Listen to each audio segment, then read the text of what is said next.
Hello students, ఈ వీడియోలో మనము ప్రీవియస్ ఆర్ఆర్బి గ్రూప్ డికి సంబంధించిన ఇంపార్టెంట్ క్వశ్చన్స్ ఇన్ కెమిస్ట్రీలో వచ్చిన ఇంపార్టెంట్ క్వశ్చన్స్ వాటి యొక్క ఏరియా గురించి మనం డిస్కస్ చేద్దాం. దీని తర్వాత నెక్స్ట్ ఫిజిక్స్లో వచ్చిన ఇంపార్టెంట్ క్వశ్చన్స్ అండ్ వాటి టాపిక్స్ గురించి నెక్స్ట్ వీడియోలో మనం డిస్కస్ చేద్దాం. సో కెమిస్ట్రీలో మనకు ఫిజికల్ సైన్స్లో chemistry and physics, biology 3 topics ఉంటాయి.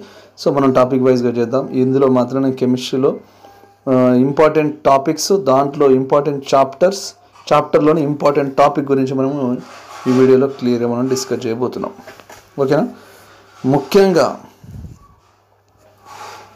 మనకు ఇంపార్టెంట్ చాప్టర్స్ వచ్చేసి నేను అన్ని ప్రీవియస్ షిఫ్ట్ 1 షిఫ్ట్ 2 అన్ని పేపర్స్ నేను అనాలసిస్ చేసిన తర్వాత నేను తెలుసుకున్నది ఏంటంటే, నేను ఫైండ్ అవుట్ చేసింది acid bases, second one periodic classification, third one carbon and its compounds, fourth one types of reactions, fifth one chemical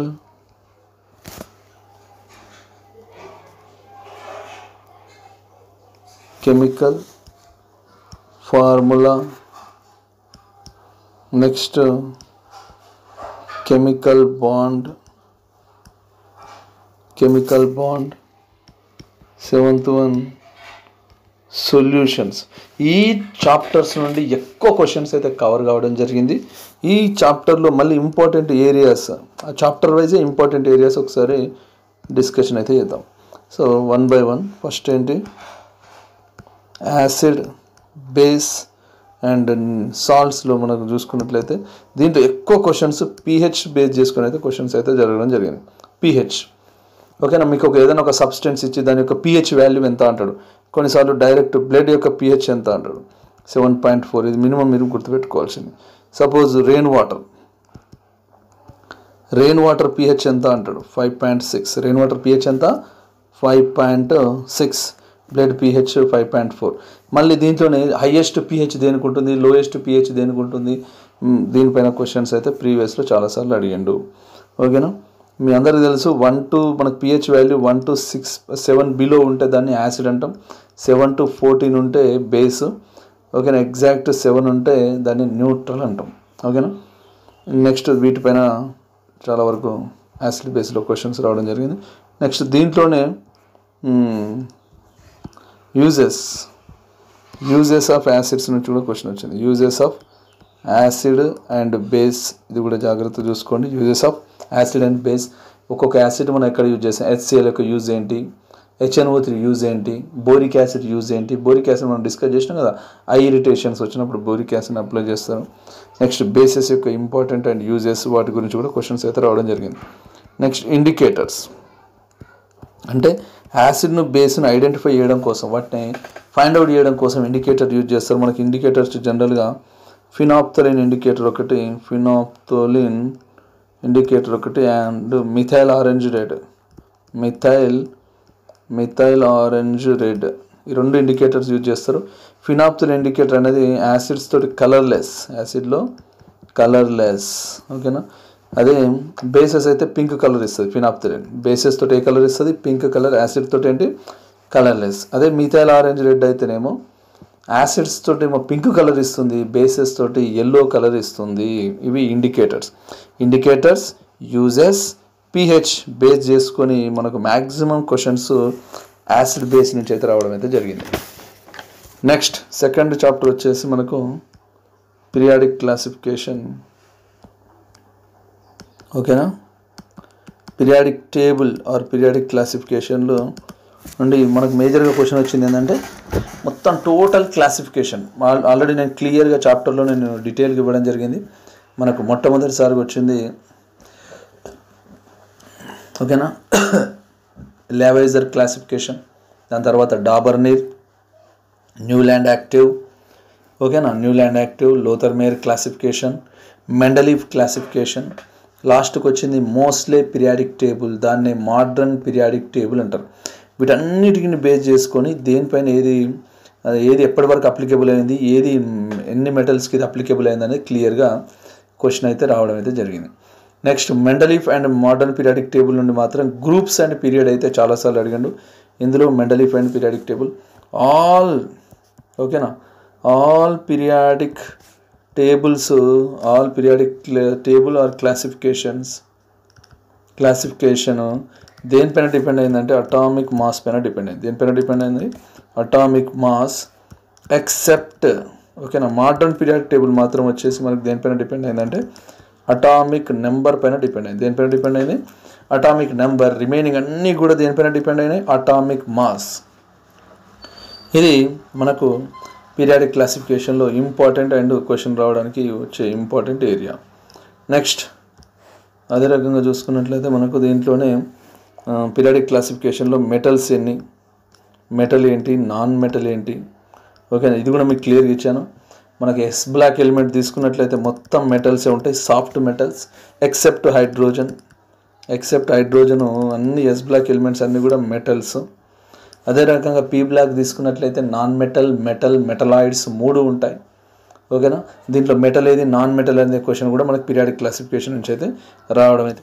carbon and it compounds, ఇందులో నుంచి కూడా ఎక్కువ క్వశ్చన్స్ వచ్చినాయి. కార్బన్ అండ్ ఇట్స్ కాంపౌండ్, దీంట్లోనే hydrogen and it's కాంపౌండ్లో మనకు alkane ఏంటి, alkyne, ఆల్కైన్, వీటి జనరల్ ఫార్ములా. ఆల్కేన్లో కార్బన్ మధ్య సింగిల్ బాండ్ ఉంటుంది, ఆల్కీన్లో డబుల్ బాండ్ ఉంటుంది, ఆల్కైన్లో ట్రిపుల్ బాండ్ ఉంటుంది. వీటిని ఆల్కైన్స్ అంటారు. వీటి యొక్క జనరల్ ఫార్ములా CnH2n+2, వీటి జనరల్ ఫార్ములా CnH2n, వీటి జనరల్ ఫార్ములా CnH2n-2. మనకు ఫార్ములా ఈ ఆల్కైన్స్ అన్నీ కూడా సాచురేటెడ్, ఈ రెండు కూడా ఏంటి, అన్సాచురేటెడ్. ఆల్కైన్ రెండు కూడా ఏంటి, unsaturated. But alkynes what, saturated. ఏంటివి, సాచురేటెడ్.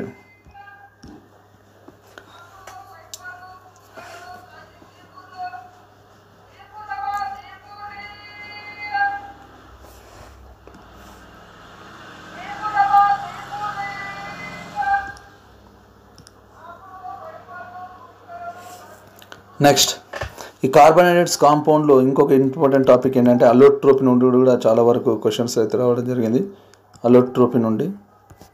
అలోట్రోపీలో మనకు ఓకేనా, అలోట్రోపీలో మనకు diamond, next graphite and C60 పుల్లరీన్, వీటన్నిటి గురించి కూడా మనకు ప్రీవియస్లో క్వశ్చన్స్ అయితే రావడం అయితే జరిగింది. అలోట్రోపీ డైమండ్లో హైబ్రిడైజేషన్ చాలాసార్లు అడుగుతాడు, sp2, గ్రాఫైట్లో హైబ్రిడైజేషన్ డైమండ్లో sp3, డైమండ్ హైబ్రిడైజేషన్ అంటే sp3, గ్రాఫైట్లో sp2, పుల్లరీన్లో కూడా sp2 ఉంటుంది. డైమండ్ తెలుసు కదా మీకు, insulator, it is a bad conductor of heat and electricity, but graphite is a good conductor of heat and electricity due to free electron. ఓకేనా, next పుల్లరీన్లో మొత్తం total rings ఎన్ని, దాంట్లో 6 member rings ఎన్ని, 5 member rings ఎన్ని, వాటన్నిటి గురించి నేను కార్బోనేటెడ్స్ కాంపౌండ్లో డిస్కస్ చేయడం జరిగింది. మనకు మాత్రం ఇంపార్టెంట్ ఏరియా, ఈ ఏరియా నుండి మాత్రం ఎక్కువ సార్లు క్వశ్చన్స్ అయితే రావడం జరిగింది. మీరు ఎవరు కూడా ఈ క్వశ్చన్స్ మిస్ చేసుకోవడానికి అయితే ఛాయిస్ అయితే లేదు, ఎవరు కూడా మిస్ చేసుకోవద్దు. ఈ ఏరియాని మాత్రం కంపల్సరీ కవర్ చేయాలి. నెక్స్ట్ టాపిక్ వచ్చేసి దీని తర్వాత మనకు 4th one types of reaction. ఈ టాపిక్ కూడా మనం క్లియర్గా డిస్కస్ చేసినాం. ఫస్ట్ వన్ వచ్చేసి decomposition, second one displacement, third one neutralisation,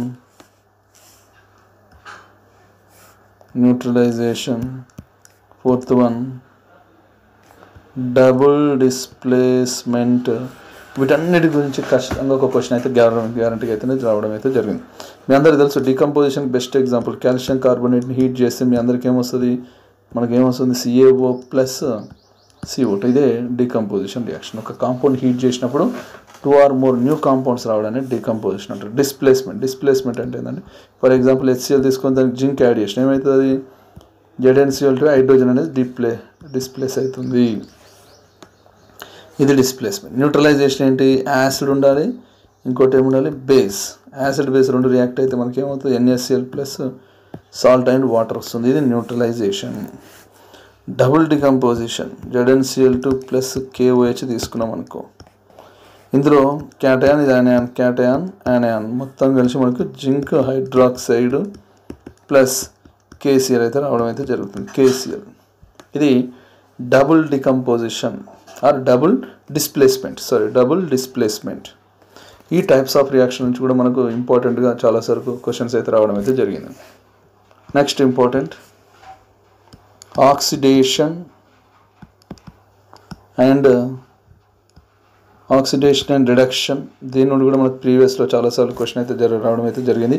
oxidation means మీ అందరికీ తెలుసు, addition of oxygen or removal of hydrogen is called oxidation. ఇక్కడ addition of hydrogen or removal of oxygen is called reduction. Next loss of electron oxidation, gain of electron reduction. LEO loss of electron oxidation, gain of electron reduction. ఇంకోటి ఏంటంటే oxidation number increase అయితే oxidation number decrease అయితే reduction. ఈ oxidation రిడక్షన్కి సంబంధించి కూడా ప్రీవియస్లో మనకు questions అయితే రావడం జరిగింది. ఇంపార్టెంట్ టాపిక్ మాత్రం ఎవ్వరు కూడా వదిలిపెట్టొద్దు, ఖచ్చితంగా రివైజ్ చేసుకోవాలి. నెక్స్ట్ కొన్ని ఇంపార్టెంట్ కెమికల్ ఫార్ములాస్ కూడా అడుగుతున్నాడు. కెమికల్ ఫార్ములా మనందరికీ తెలుసు. వాషింగ్ సోడా ఫార్ములా ఏంటి? డైరెక్ట్ వాషింగ్ సోడా ఫార్ములా ఏంటి? Sodium carbonate. అదే రకంగా బేకింగ్ సోడా తీసుకుంటే baking soda NaHCO3. Plaster of Paris POP calcium sulphate of H2O 1/2 of H2O ఉండాలి. ఓకేనా? మీకు ఒక కాల్షియం సల్ఫేట్కు హాఫ్ వాటర్ మాలిక్యూల్ ఉండాలి. అదే 2 కాల్షియం సల్ఫేట్ తీసుకుంటే ఎన్ని ఉండాలి? 1 వాటర్ మాలిక్యూల్ ఉండాలి. అదే రకంగా కొన్ని ఇలాంటివి ఇంపార్టెంట్ కెమికల్ ఫార్ములాస్ అన్నీ జాగ్రత్తగా చూసుకోండి. అండ్ క్విక్ లైమ్ ఫార్ములా కూడా అడిగింది. Quick lime CaO, slaked lime calcium hydroxide. ఇట్లా కెమికల్ ఫార్ములాస్ సంబంధించిన క్వశ్చన్స్ అయితే ప్రీవియస్లో చాలాసార్లు అడిగిండు. ఇవి ఒకసారి జాగ్రత్తగా చూసుకోండి. నెక్స్ట్ మీ అందరికీ క్యాటయాన్స్ యానయాన్కి సంబంధించిన బేసిక్ వీడియోలో నేను ఎక్స్ప్లెయిన్ చేశాను. దాంట్లో ఆ ఫార్ములాలో మనం ప్రాబ్లమ్స్ అయితే అది క్యాటయాన్ యానయాన్ని బేస్ చేసుకొని మీరు కెమికల్ ఫార్ములా మాత్రం రాయాలి. ఓకేనా? Easy. Suppose ammonium sulphate formula అంటాడు. అమ్మోనియం సల్ఫేట్ అంటే మీకు ఏంటి? అమ్మోనియం పైన NH4 ప్లస్ ఉండాలి, సల్ఫేట్ ఏముండాలి? SO4-2. ఈ రెండింటిని కలిపితే మనకి ఏమొస్తుంది? NH4 taken twice sulphate. ఇది అమ్మోనియం సల్ఫేట్ ఫార్ములా. అదే రకంగా కాల్షియం ఫాస్ఫేట్ అంటాడు. మనకు టీత్ ఎనామిల్లో ఉంటుంది, మనం ఆల్రెడీ డిస్కస్ చేసినాం. PO4-3. ఇది తీసుకున్నట్లయితే CaO3 PO4 టేకెన్. ఇది కాల్షియం ఫాస్ఫేట్, ఇది అమ్మోనియం సల్ఫేట్. నెక్స్ట్ కెమికల్ బాండ్లో నుండి కూడా మనకి ఇంపార్టెంట్గా చాలాసార్లు క్వశ్చన్స్ అయితే రావడం జరిగింది. అది కెమికల్ బాండ్. దీంట్లో కెమికల్ బాండ్లో నుంచి దేని మధ్య సింగిల్ బాండ్ ఉంది? ఫర్ ఎగ్జాంపుల్ హైడ్రోజన్ మాలిక్యూల్ తీసుకుంటే సింగిల్ బాండ్, అదే ఆక్సిజన్ తీసుకుంటే డబల్ బాండ్, నైట్రోజన్లో ట్రిపుల్ బాండ్. ఎందుకు హైడ్రోజన్ మధ్య సింగిల్ బాండ్ ఉంది? ఎందుకు ఆక్సిజన్ మధ్య డబల్ బాండ్ ఉంది? ఎందుకు నైట్రోజన్ మధ్య ట్రిపుల్ బాండ్ ఉందనేది డీటెయిల్గా నేను కెమికల్ బాండ్ చాప్టర్లో ఇవ్వడం జరిగింది. ఈ ఏరియా నుండి కూడా మనకు నెంబర్ ఆఫ్ టైమ్స్ క్వశ్చన్స్ అయితే రావడం జరుగుతుంది. And difference between sigma bond, 5 bond. Sigma bond ఎలా ఫామ్ అవుతుంది, 5 బాండ్ ఎలా ఫామ్ అవుతుంది, దాని గురించి కూడా డిస్కస్ చేయడం జరిగింది. ఓకేనా? ఇప్పుడు ఆక్సిజన్లో తీసుకున్నట్లయితే 1 సిగ్మా బాండ్, 1 5 బాండ్. నైట్రోజన్ తీసుకుంటే 1 sigma bond, 2 5 bonds.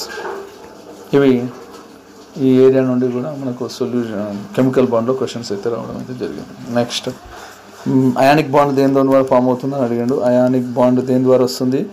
Ionic bond metal and non metal ద్వారా అయానిక్ బాండ్ ఫామ్ అవుతుంది. అదే కోవలెంట్ బాండ్ ఎలా ఫామ్ అవుతుంది? నాన్ మెటల్ ద్వారా కోవలెంట్ బాండ్ ఫామ్ అవుతుంది. అదే కోఆర్డినేటివ్ కోవలెంట్ బాండ్ వచ్చేసి దాంట్లో ఒక కంప్లీట్గా ఒక దానికి వేకెంట్ ఆర్బిటాల్ ఉండాలి, ఇంకొక దగ్గర లోన్ పేర్స్ ఉండాలి. అలాంటి టైంలో మాత్రమే కోఆర్డినేటివ్ కోవలెంట్ బాండ్ అనేది ఫామ్ అవుతుంది. ఇవి మనకు కెమికల్ బాండ్ నుండి వచ్చే క్వశ్చన్స్.